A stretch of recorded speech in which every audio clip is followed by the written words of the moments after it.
everybody, welcome to the Great Room. Thanks for having me. I just wanted to say hi to all my Facebook friends out there. Are they ready for us?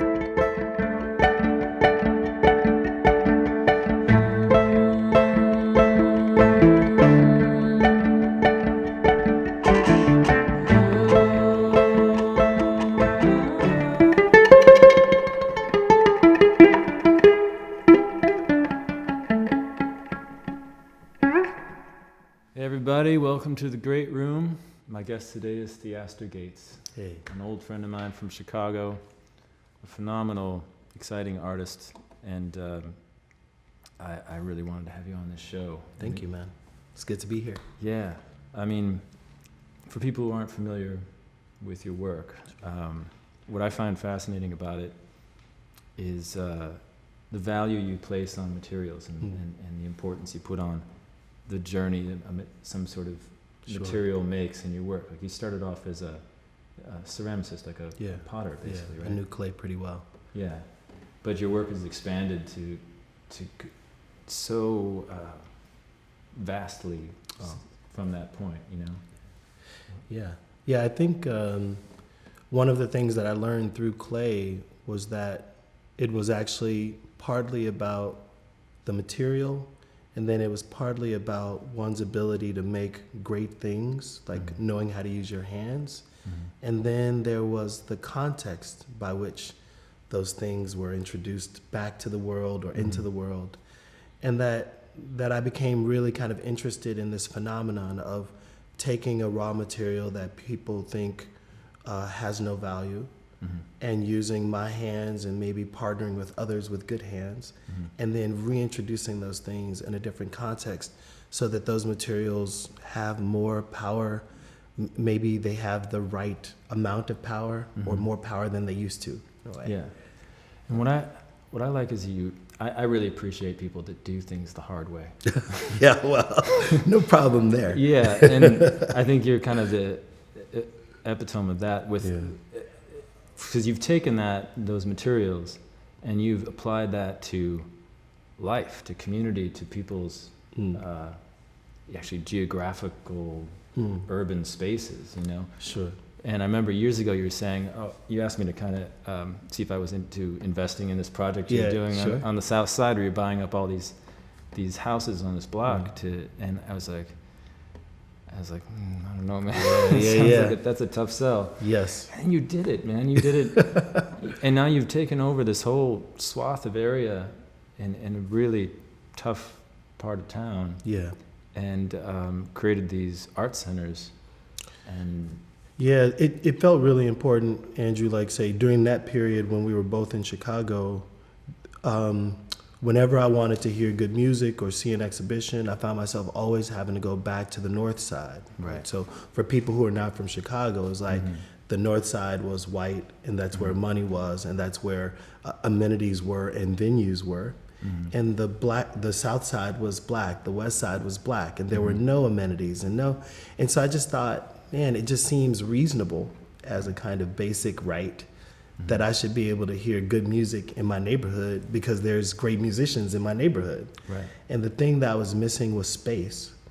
And again, it was this overlooked, underseen, undercared for set of opportunities the opportunities were always there, but no one was looking for them. right. And so in some ways, I just kind of rolled up my sleeves and just started cleaning up the things that were around me in order to have the kind of space I wanted to see.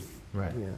With the people who I wanted to see there, people who were already in the neighborhood and already making music, but they had to also go to the north side to play because there was no place. Right. Well, I mean, you could have easily had a successful career just selling to collectors and doing gallery shows, but this is like Not enough. Yeah. This. Well, I just saw your recent show at Region Projects down the street here, and which was wonderful. And the piece that struck me was this these series of spines. I didn't actually realize they were Jet magazine. Was that what's contained within the book? Yes. Okay, but you don't see that. You just see the spine, this black spine that's embossed with gold, That's inlay right. of what in its entirety makes up a poem. That's right. But you see it on each phrase or each word or series of words is on the spine and sequentially. Yeah.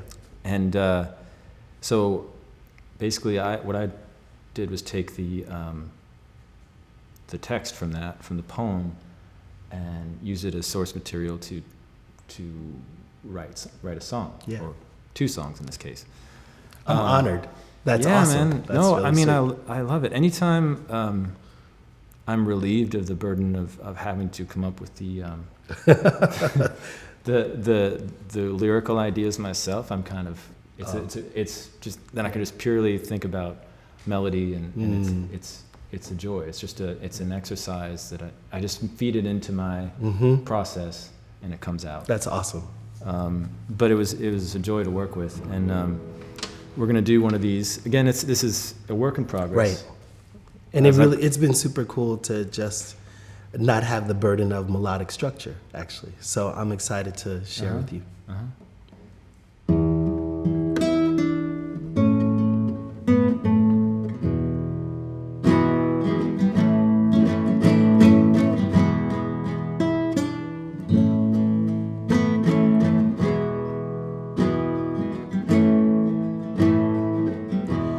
For a brief moment, it looked hopeless.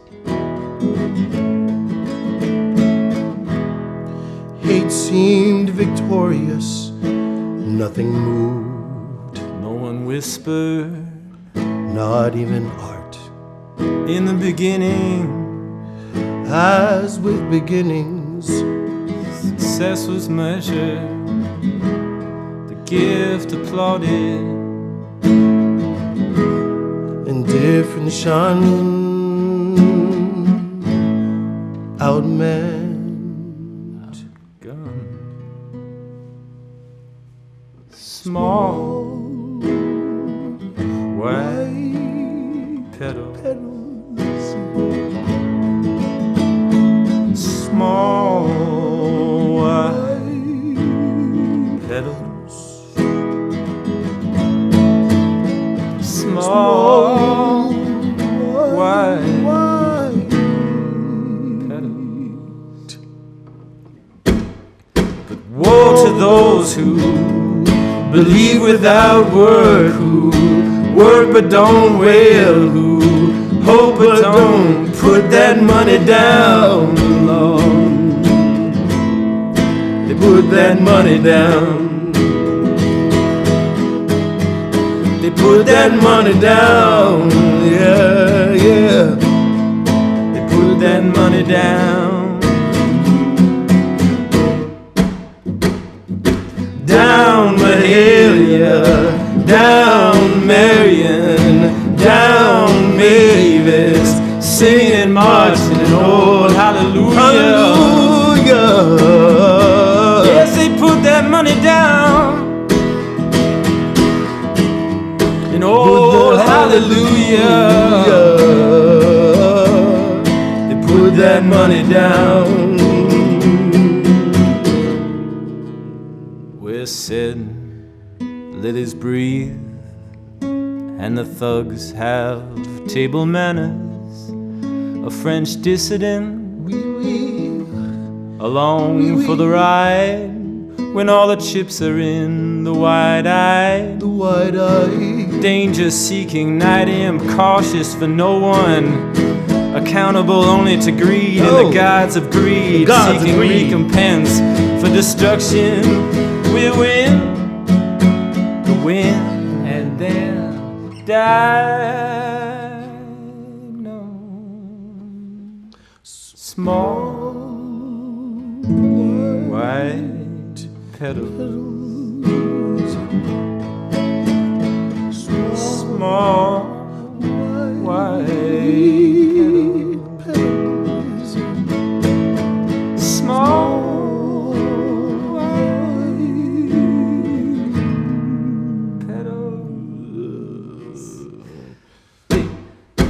woe to those who believe without work, who work but don't wail, who Oh, but don't put that money down, no. They put that money down. They put that money down, no. Down. They put that money down. Down. Hell yeah. Yeah. Down, baby. Singing, marching, and oh, hallelujah. Yes, they put that money down. Singing, oh, hallelujah. Hallelujah. Put that money down, down.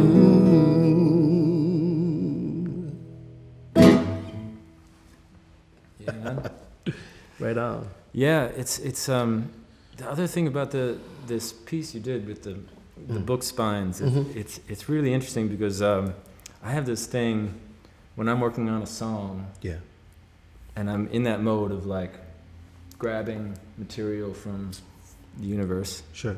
And I'll go into a bookstore or a library, and I'll be thinking of this or that, and then I'll see it on a book spine. Yeah. And then it'll back it up, and I'll say, okay, boom. Put that Yeah. in there. Well, one of the things that was cool for me is that Linda Johnson Rice, who inherited the Johnson Publishing Company, gave me the 26,000 books that had become her father's collection. Yeah. And I was trying to figure out the best ways to have that legacy live in the world, and then also have people want to come to the Arts Bank, the space that I built in Chicago. Yeah. And so what I did was I started gathering all of these loose jet magazines. These they were not bound, and then I bound them, and I really wanted to make people more curious about what was inside. So rather than treating them just like old, black propaganda, I decided like, oh, maybe if I put a new poem kind of in the spoken word, like the pre-slam scene of Chicago, that people would be like, oh, Mahalia Jackson, I want to know more about that particular moment. And it could be Jets from like 1972, but in a way the poem became the index to what was inside. Right. And so it became my way of grappling with the Black archive and thinking about the value of these historic objects as something that could still offer new songs to the future. Right. Yeah. It's interesting you talk about the slam poetry scene in Chicago. I mean, and I've been thinking about this a lot lately, especially since Dylan got the Nobel Prize and all that business. Yeah. And then a lot of people are asking me that question. I've had to think about it a bit more. And I've always thought, poetry and song, they're the same, coming from the same place. But it's not that quite that simple. Right. Because oftentimes, let's take a singer who does more of like a spoken thing, like a Lou Reed or when I remember seeing Leonard Cohen a couple years ago, and my favorite part of the show was when he stopped singing and just recited one of his poems. Yeah. And maybe in the context of all that melody, then bam, he just says it. Yes. And it cuts right through and you hear it, and it actually feels more like music than music. Sure. So it's not always so simple as like, Well, I think this is also my struggle. Like, I have a small band called the Black Monks. We don't make songs. We kind of make emotion, and it's like we sometimes use lyric, but sometimes we just use sound. And I think that I also make a separation between moments where I'm trying to be explicit in emotion through poetry, or as explicit as I can, sublime, or whatever I'm being in a poem. I'm using words, and then there are times with music where words fail me, and I just want sound. Right. But you're coming from not the music world. That's right. Gives you kind of a fearlessness or something that I really wish more musicians had. You know what I mean? Like, it's when just this yesterday getting together and today, it's like, and what we're gonna do now is one of the tunes you do with Black Even calling it a tune is not quite Right. appropriate. It's more of an intonation of, Sure. or incantation of again, this is part of a materials piece. So That's right. something you did at the Walker Art Center with the Yeah, axe. I cut down an ash tree, and I wanted to kind of reflect on that work. And so in an improvised situation, I just started singing the word lumber. Like it was accepting that this ash tree had died, and to the museum and to the city of Minneapolis, it had nothing else to offer. But to me, even in its death, it still had the possibility of these planks. Yeah. And so I was kind of chanting its future, Right. in a way. Right. So you made axes out of the tree? Or you made I'll eventually make axe hefts, Okay. like the handle of an axe. Right, right. And this, yeah. Yeah. We try it? Cyclical.